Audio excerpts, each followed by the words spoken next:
the ankles that time. Yeah, we did what we had to do, though. I think he only got a yard on the whole play. We strung him out and didn't give him a chance. Really, Daniel was running for his life as opposed to just kind of cruising out there and breaking contain, looking downfield. He was running for his life, trying to get out of bounds. So only a couple yards on that sprint out by Daniel. Pretty good defense there. Daniels carried the ball on the ground 7 times now for a grand total of, let's see, 15 yards. 15 yards tonight. 2nd and 8 at the 39-yard line. Rolling to the near side is Daniel. Looking, fires a lofting pass. It's going to be incomplete. Double coverage on Dan Leakvold that time for UNI. One of those was Markel Oden. Also coming over from his free safety spot, Franchot Yancey, and I also saw John Root over there. They just tried to run a flood route. They gave us a little motion with the flanker coming in towards the line, in towards the football. When they hiked the ball, he headed upfield and ran what we call a flag route or a corner route.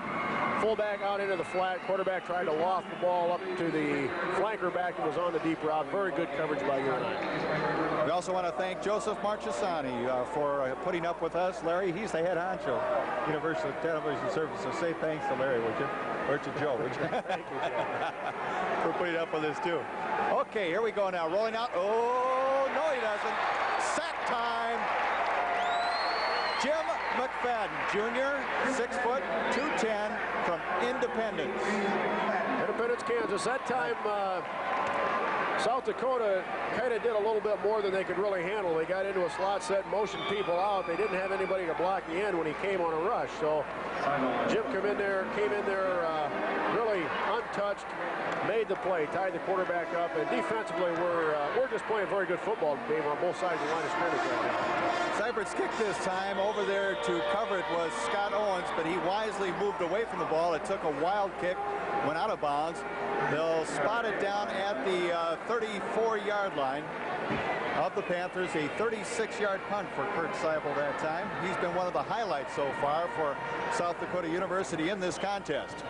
And we'll see who we will have at quarterback for the Panthers. It's going to be Larry Miller, who's done a very, very credible job here in the final home contest for UNI. Panthers have it at their own 34-yard line.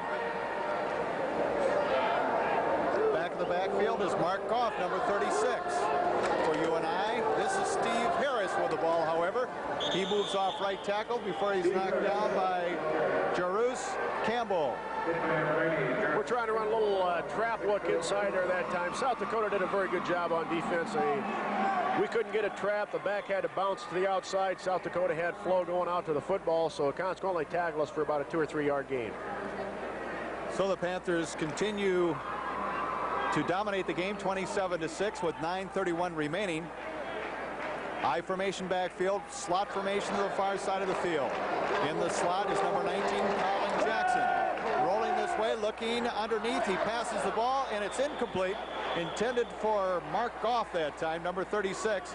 Also a senior playing his final contest, final home contest for the Panthers. A senior from Monona Grove, Wisconsin. Larry? Yeah, we were trying to hit Mark in the flat area that time. Larry kind of was continuing to running and threw it off his back foot. He didn't have a chance to get set and deliver the football, so he threw it a little high and a little behind Mark. Mark made a heck of an effort to try and bring the ball in, but he just couldn't put it.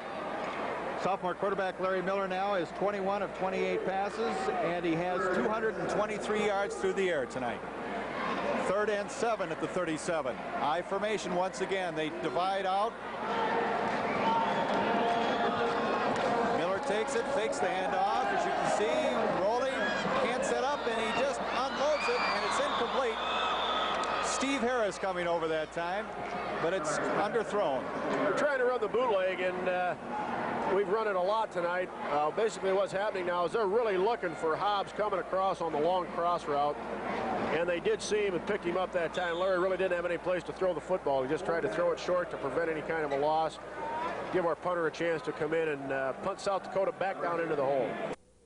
Tom Wiseman, a senior, on his last play.